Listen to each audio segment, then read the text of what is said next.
अगर हम इतिहास में अटक कर रह गए तो हम कभी विकास की ओर नहीं जा पाएंगे।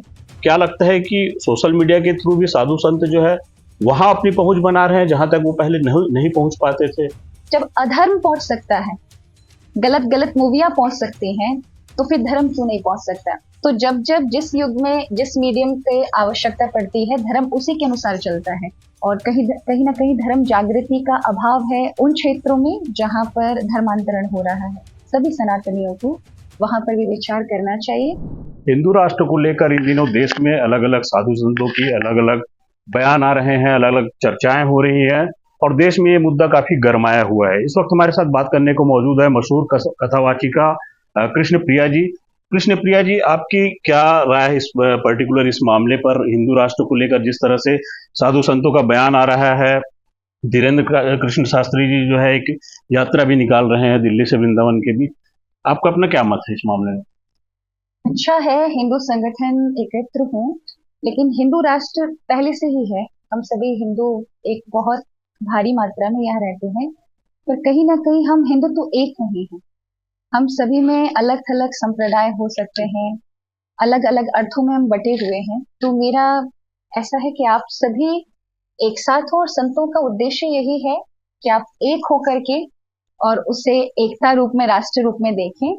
और जैसे कई आजकल आप देखिए धर्मांतरण बहुत बड़ा विषय है, और कहीं कहीं ना कहीं धर्म जागृति का अभाव है उन क्षेत्रों में जहां पर धर्मांतरण हो रहा है।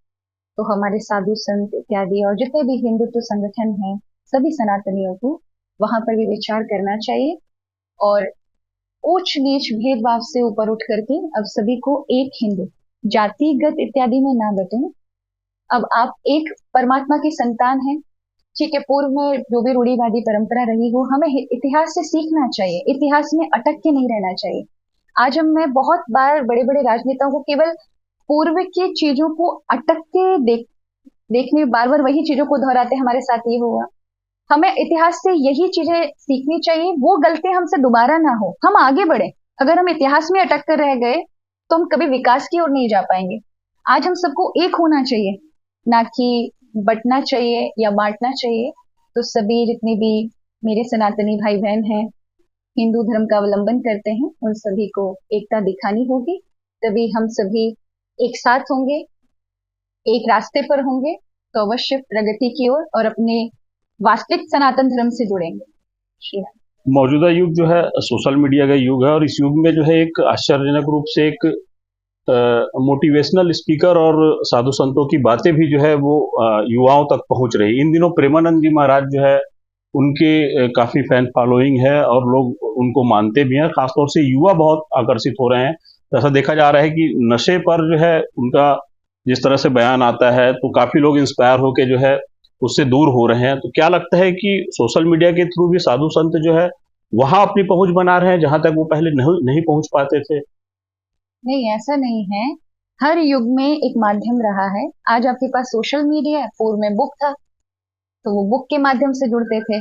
उससे पहले वाणी के माध्यम से जुड़ते थे। तो जब जब जिस युग में जिस मीडियम की आवश्यकता पड़ती है, धर्म उसी के अनुसार चलता है।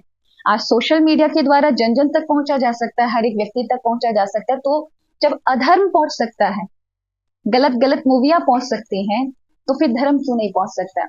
और आपने प्रेमानंद जी महाराज की बात की, हमारे ब्रज के बड़े सिद्ध महापुरुष हैं, और उनके कही हुई वाणी व्यक्ति के अंदर एकदम से हृदय को छूती है, क्योंकि वो सच्चे हृदय से बोलते हैं, अनुभवी संत हैं। तो आज का यूथ अगर उनको सुनता है, तो वास्तविकता में अगर नहीं भी कोई साधना कर पाता, अगर आप संतों को सुन भी रहे हैं, 10 मिनट भी सुन रहे हैं, तो आप अपने जीवन में परिवर्तन कर लेंगे। और प्राय आप देखते हैं युवाओं में परिवर्तन हुआ है। मेरा एक अंतिम सवाल है, मानव जीवन में आध्यात्म का क्या महत्व है, या आध्यात्म के जरिए जो मानव है वो अपने जीवन को किस तरह से धन्य बना सकते हैं, किस तरह उसको जो है एक साकार रूप दे सकते हैं? देखिए, अध्यात्म विषय बहुत गहरा है। उसके लिए आपको कहीं ना कहीं 4 मार्ग में से एक मार्ग में होना आवश्यक है। चाहे आप भक्ति मार्ग में हो, आप ज्ञान मार्ग में हो, या आप कर्म मार्ग में हो। आप ज्ञान और भक्ति में उतने तर्क या उतनी भावनाएं नहीं है, या समन्वय है दोनों भाव और तर्कों का, तो वो कर्म मार्ग है। और अगर ये तीनों ही नहीं है, तो फिर योग आसन के माध्यम से, ध्यान मेडिटेशन के माध्यम से जुड़े, ये 4 मार्ग हमारे ऋषियों ने दिए। अगर आप इन पर चलते हैं तो अपने आप आपके जीवन में अध्यात्म किसी एक विषय वस्तु का नाम नहीं, ये एक जीवनचर्या है। जिस प्रकार हर दिन आता है, हर दिन का एक नया अनुभव होता है, उसी प्रकार अध्यात्म भी आपको नई नई चीजें प्रदान करता है, आपके जीवन में उन्नति विकास की ओर लेकर जाता है। और सीधा अगर मैं कहूँ कि आप अपने मन को पवित्र कर लीजिए और उसके लिए सुंदर विचार, प्रभु की कथाएं, हो सके तो अच्छा संग, अच्छी कंपनी रखिए, अपने आसपास अच्छे मित्र मंडल रखिए जो आपको प्रेरणा का काम करते हो, आगे बढ़ाने का कार्य करते हो, अपने आप आपका सब कुछ ठीक हो जाए। ये थे हमारे साथ कृष्ण प्रिया जी, जिनका साफ तौर पे कहना है कि आध्यात्म के जरिए मानव अपने जीवन को न सिर्फ ईश्वर के नजदीक ला सकता है, बल्कि अपने जीवन को भी वो धन्य बना सकता है। कैमरा सहयोगी के साथ सौरभ दुबे, IBC 24, लोरबी।